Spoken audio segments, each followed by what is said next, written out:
Alright guys, we're on live.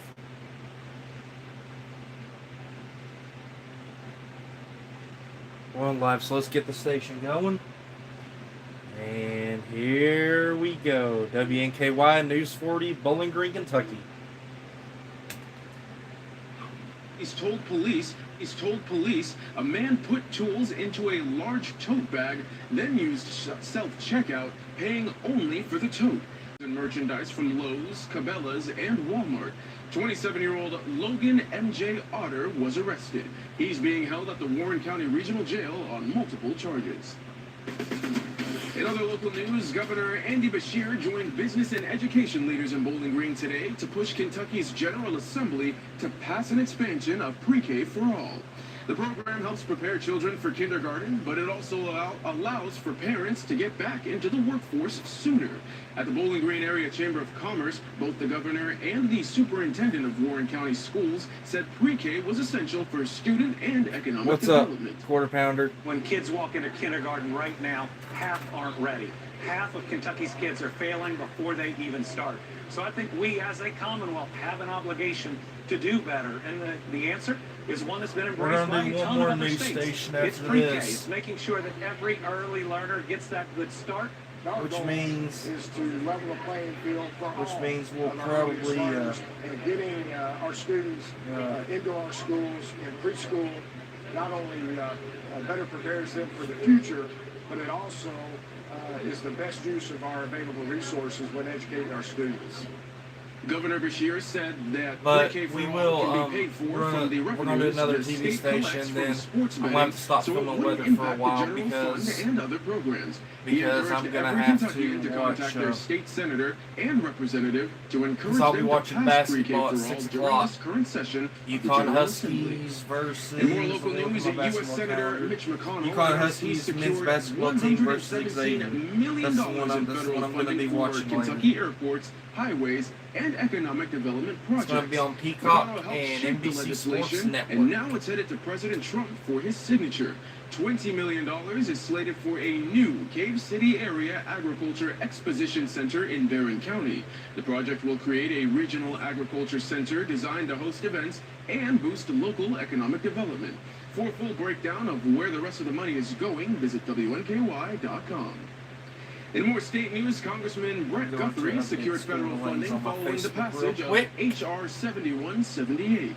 The bill includes more than $76 million for 13 community projects across Kentucky's 2nd District, all requested by Guthrie. $14 million will go to Edmonson County's Water District Treatment Plant to improve reliable access to the Green River.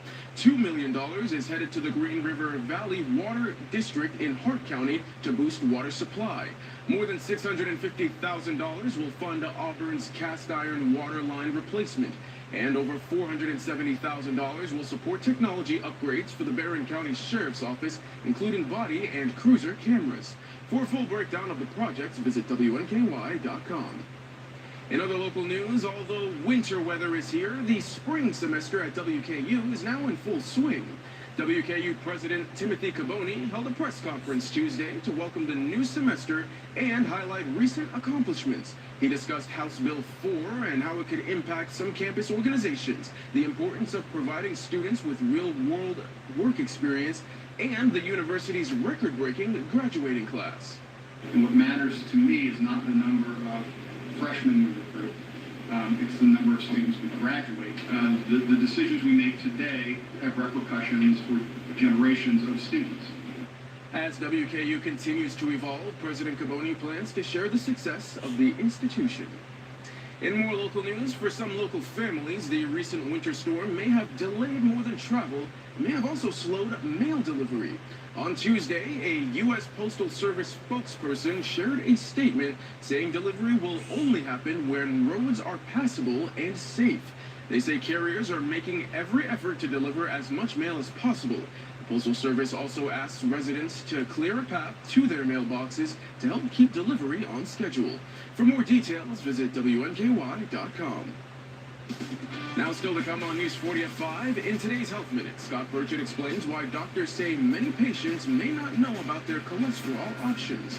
But first, Scott, how's the rest of our evening looking? We're going to flip back to winter for at least a day, day and a half. Today's high, not too much below average. 45, the morning low 24. Officially nothing in the rain bucket at the National Weather Service office. That's probably delayed just a little bit. We'll see that updated tonight. Download that News 40 weather app, though, because we got dense fog. We can see some snow tonight. We'll break it all down after the break. Let's go look at Fox weather real quick and see what they say.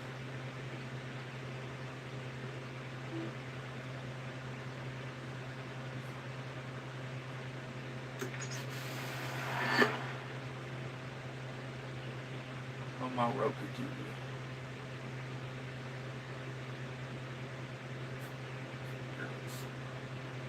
This is where we have to consider the fact that we could have some really low wind chills that take shape across the Northeast and the Mid-Atlantic and up into even New England. This actually may be the coldest wind chills that we've seen so far this season. So we thought the last couple of blasts of Arctic air was bad. I think this one will definitely take the cake. Look at New York City, for example. Our wind chills by the time we get into the weekend are sub-zero. Sunday's going to be the coldest day with that wind pulling out of the north. And then even into Monday, it's going to feel like single digits out there going into the next week. Saturday, it all gets started. There's that push of Arctic air, that north wind that comes through following as well into Sunday. And so a lot of areas will feel a lot more colder, and also the air temperature will be equally as cold. The winds, they are going to peak. We could see winds up to 30, 40, if not 50 miles per hour. So that does make a lot of areas like Philly, New York, Hartford, feel 18 degrees below zero. That's along the I-95 corridor alone. You take it inland where you're on the onset of some of this colder air. Look at Buffalo, 10 below zero, Watertown, 22 below zero as the wind chill, as that feel-like temperature. So this is where we're going to have to limit the amount of time we spend outdoors. Notice that as we get into Sunday, the highs aren't that much different. We are topping out at 20 degrees on Sunday in New York City, 28 in D.C. Everyone almost across the board, with the exception of Charleston, is going to be below the freezing mark. So we have another bitter cold day ahead of us. Monday is going to be another similar day where we're topping out in the 20s, if not low 30s. And of course, when we tackle on that wind, it will feel significantly colder in some of these areas. So just watch for that over the next couple of days. That's going to be another big part of our story, how winter really isn't loosening its grip. Burlington, Vermont. We thought New York's temperatures were bad in terms of wind chills. Notice that as we get into the weekend, with 21 below zero on Sunday, 14 below zero on Monday. And it's been so cold in Florida that the water fountains at Disney World are starting to freeze. Orlando's morning low on Sunday was 24 degrees. That cold, it isn't just impacting people, but also the marine life is endangered too. This is over at Treasure Island Beach Patrol. They spotted a cold-stunned sea turtle during one of the routine checks. The turtle washed up during a high tide and was too weak to even move. Luckily, it was rescued and sent off to a warm water rehab, where it's now doing much better and getting all of the proper care. Now, temperatures are slowly picking back up across the Sunshine State. Coming up, we're going to time out for you how things are looking. Nice and easy, okay? Go ahead and hop on in. Directly in the middle. All the way in. Ready to haul? Firefighters in Charlotte raced against the clock of time to pull a man from a submerged truck in the middle of a powerful nor'easter. Coming up, we'll hear from one of those heroes that was a part of this very crucial rescue. More Fox weather right after this.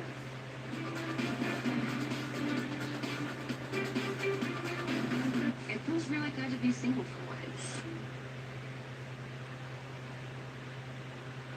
Let's go to WNKY 40.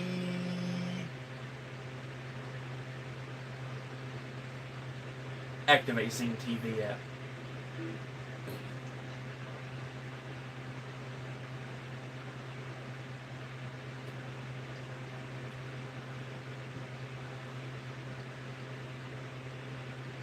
There it is.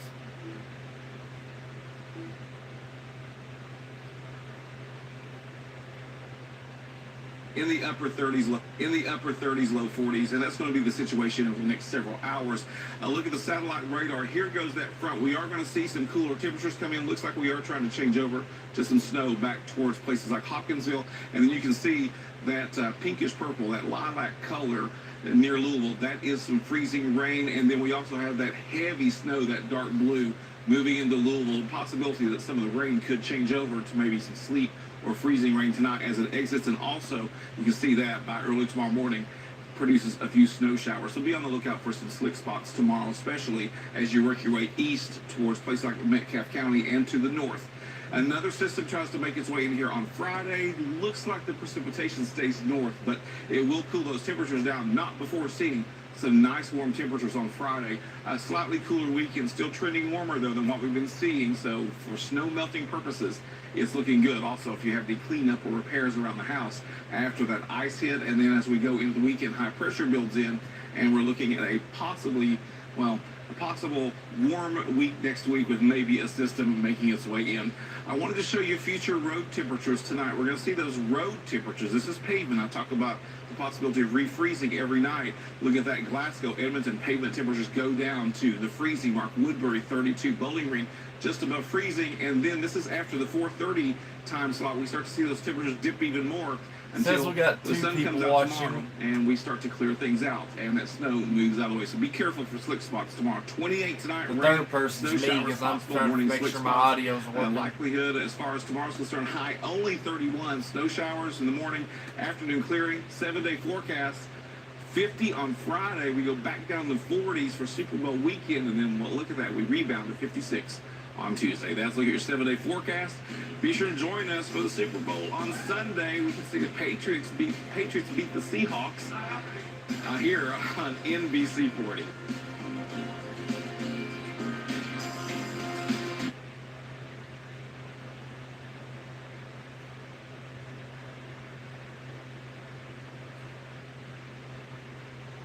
See, we'll be right back in a moment.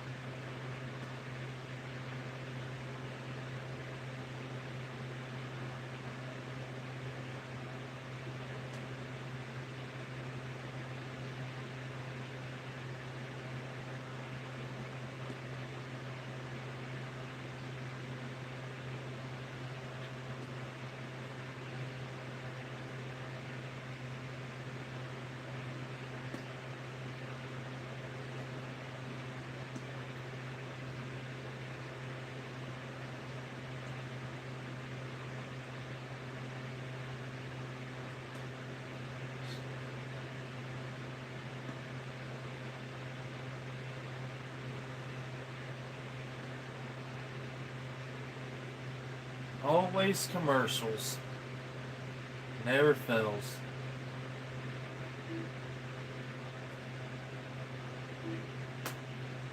Down the mountain, we have some more groceries and stuff, and send us good luck and good fortune. We're going to be okay. Immediately when we woke up Sunday, we started boiling snow. It became that, that strenuous in nature. Gatlinburg local Chris Dreisbach is doing his best to help visitors like Lamry. So I saw a bunch of people getting out on Facebook saying that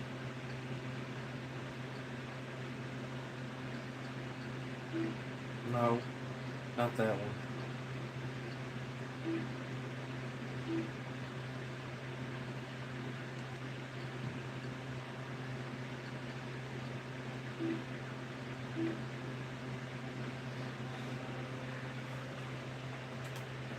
We get Louisville and Bowling Green stations and Nashville stations. We also get Evansville and Lexington, but I don't watch Evansville and Lexington. Every now and then we can get Cincinnati. Well, controlling your cholesterol levels plays an important part in heart health. If diet and exercise aren't enough to help lower levels, medication can help. In today's Health Minute, Scott Burgett explains why doctors say many patients may not know about their cholesterol options. In the U.S., nearly 25 million adults aged 20 or over have total cholesterol levels that are considered high, and about 86 million in that age group have levels classified as borderline high.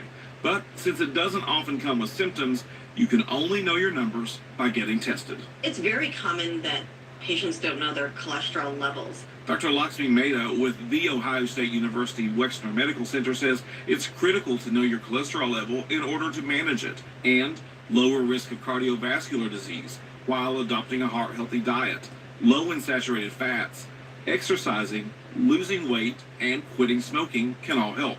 Sometimes it's not enough and medication is needed.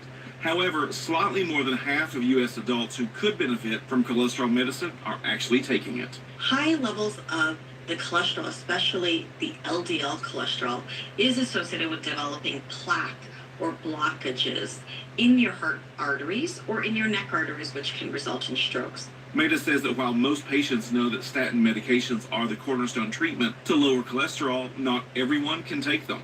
And she says many don't know there are other options in both pill and injectable forms for those who are statin intolerant or need an extra line of defense. It's not just lowering the LDL number that's important. It goes beyond that. It's also that medications can stabilize plaque and slow the progression. Because local health matters, for Health Minute, I'm Scott Birch at WNKY News 40. Thank you, Scott. In more health news, a new study shows men's risk for heart disease begins to rise years earlier than women, starting in their mid-30s. Researchers followed more than 5,000 people from young adulthood. While men and women have similar risks through their 20s, a gap emerges by age 35. By age 50, 5% of men had developed cardiovascular disease, nearly 7 years before women reached that same risk. The difference is even more pronounced for coronary heart disease. Experts urge both men and women to start monitoring their heart health early, including regular checks of blood pressure and cholesterol. Well, flu activity has ticked back up slightly in the U.S. thanks to a very small increase in infections caused by influenza B. Ivan Rodriguez has more. If you thought flu season was over, think again. We're actually seeing activity come back. Dr. Caitlin Rivers with Johns Hopkins Bloomberg School of Public Health says the country is seeing an increase in cases of flu B, primarily among children aged 5 through 17. What we often see is that kids are the first to be affected by new trends, and then older age groups really start to see the effects. Flu B often becomes more common in the spring, so there's some of that going on, but I don't think it really explains the full rebound. Rivers, who also writes about infectious disease trends in her Force of Infection Substack, says this pattern is similar to what the U.S. saw last year, when flu climbed to a second peak in late February after initially falling. The recent winter storm across the country might also play a role. I am hopeful, but not certain, that the severe winter weather that a lot of the country experienced over the last week will interrupt that expansion into other age groups, but we'll have to wait and see what happens. Influenza B strains are a whole different family of viruses. Even if you've had the flu once this season, it's possible to get it again if you catch a different strain. The good news is this year's flu vaccine protects against 2 A strains and 1 B strain. So the shots should offer some protection against severe illness and hospitalization. A majority of the deaths that we see from influenza are in older adults. So extra important if you are, say, over the age of 65, that you get your flu vaccine and that you're careful during flu season to protect yourself. I'm Ivan Rodriguez reporting. You guys hold on a minute. Turning I'm to about to make consumer a phone news, call. Americans are paying I'm about to make a more to phone power call. their Hold on a homes, second. and it's because of rising energy costs. Jen Sullivan looks at why you may be seeing higher bills and what you can do to help cut costs. This morning, Americans still digging out, following brutal back-to-back winter storms and a round of bitter cold. This weekend's historic snowfall burying some parts of North Carolina in more than a foot of snow. 4 homes off the Carolina coast collapsing into the ocean, while hundreds of plows are still working to clear roads and abandoned cars. We don't have the plows. We don't have the salt. It's just not there.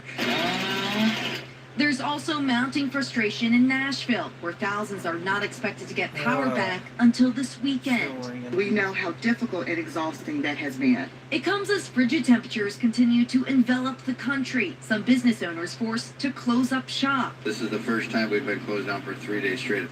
While farmers are desperately trying to protect their crops. Meanwhile, officials warning drivers to slow down. They didn't answer. I'm gonna have to leave a voice. With Nebraska troopers releasing video of this close call. So let me mute. So let me mute the also mic. dealing with Let me mute the mic so I can send a Thousands of voicemail to flights them real quick. delayed or canceled on Monday.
Didn't mean to do that.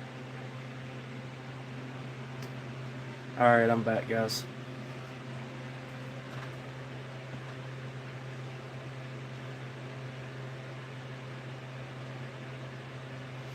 Okay.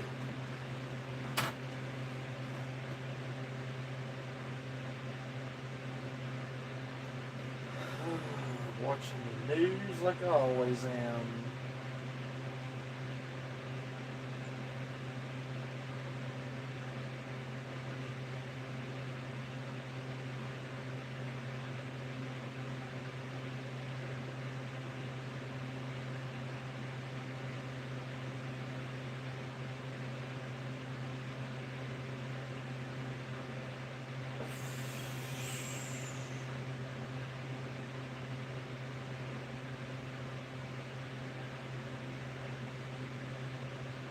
Just a little bit. I'm gonna have to. Well, Representative James Comer spoke briefly this morning at the U.S. Capitol. Comer, chairman of the House Oversight Committee, says the panel had subpoenaed the Clintons last year. The Clintons previously called the subpoenas legally invalid and did not appear. Late Monday, they agreed to testify ahead of expected votes to hold them in contempt of Congress. Comer says the committee will ask the Clintons about how Jeffrey Epstein accumulated his wealth and whether they had any knowledge of sex trafficking operations. Well, obviously, we're going to ask questions. I think 99% of all Americans want to know their relationship, the knowledge. We're trying to figure out how, number one, Jeffrey Epstein accumulated so much wealth, and number two, if they had any knowledge about the sex trafficking operations or anything like that. In more national news, the House passed a funding package to end the partial government shutdown Tuesday, sending the bill to President Trump's desk. Erica Brown has more. Without objection, the motion is adopted. By a vote of 217 to 214, the House narrowly passed a funding bill to end the partial government shutdown Tuesday. I'm happy to report Republicans got the job done. Our majority worked together, and we got the bills over the line. The legislation includes 5 full-year spending bills and only a temporary funding extension for the Department of Homeland Security, as Democrats demand reforms to immigration enforcement policies following federal agents fatally shooting 2 Minneapolis residents. Body cameras must be required by law. Masks must come off. Judicial warrants are a requirement, not a suggestion. President Trump is expected to sign the bill soon. Now that the measure has passed, Democrats will have less than 2 weeks to reach a deal with Republicans about reforming ICE before funding for Homeland Security runs out. Kristi Noem must go. Ahead of the vote, 22 House Democrats protested outside ICE headquarters, calling for Homeland Security Secretary Kristi Noem to step down and ICE be dismantled. The presence of ICE in our communities is not about public safety. This is about stoking fear, silencing peaceful dissent. On Monday, Noem announced that the department is deploying body cameras to every officer in the field in Minneapolis. Erica Brown, CBS News, Capitol Hill. Now stick around, because Scott will have one last look at your forecast when we come back. My Valentine's, my husband, my girlfriends, and Kohl's. Not another one. Kohl's has gifts for every Valentine, from sweet gestures to cute favorites and more. Find gifts they'll love at Kohl's and Kohl's.com. Sometimes I lose myself in the thrill of the deep. Goosebumps. Feel the rush of Kohl's Ultimate Clearance Event. Save up to 70% while you still can on must-have store-wide at Kohl's and Kohl's.com.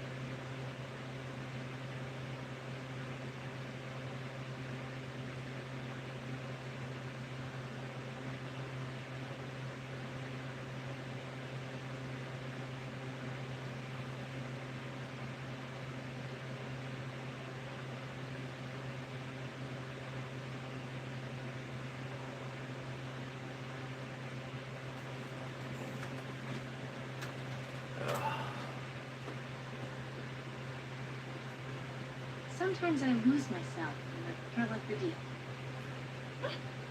Goosebumps. Feel the rush of Kohl's Ultimate Clearance Event. Save up to 70% while you still can on must-have store-wide HolesandColes.com.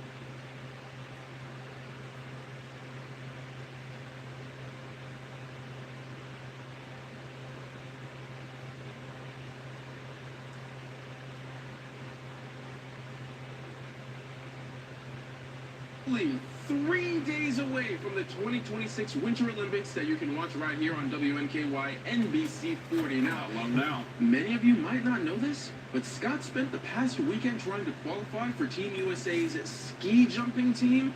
And so the only way you can find out if he made it is by tuning in February 6th right here on NBC 40. The fact that I did not go over to the walls with maps on crutches, that's a pretty good sign I was not doing that. I think that's the one that you made. You think that'll be it? I'll be on the lookout for you for that one. Well, let's see if it's good weather for skiing. Okay. Let's take a look at the map for Italy. Look at that. We've got a lot of 30s there. As a matter of fact, it's 14 in the mountains, and we'll take a look at the future snowfall over there as we go in through the next several days. This should take us up to the opening ceremonies on Friday. Yeah, looking like they can get a few more inches of snow. 13 inches in Cortina by then. Wow. Bormio, about 4 inches of snow. That's where some of the skiing is going to be going on. For us, though, well, we're looking at the potential for some wintry precipitation. I'll be on the lookout for some slick spots tomorrow. Don't think we're going to see any accumulation, but once the pavement freezes for the night, it can make those a little bit slick. All right, well, that's going to do it for News 40 at 5. Join us back here. We will see the rain try to change over to a little bit of snow. Okay, in the overnight hours. it's rerunning. Shouldn't see any accumulation. May cause a couple of slick spots as those temperatures drop below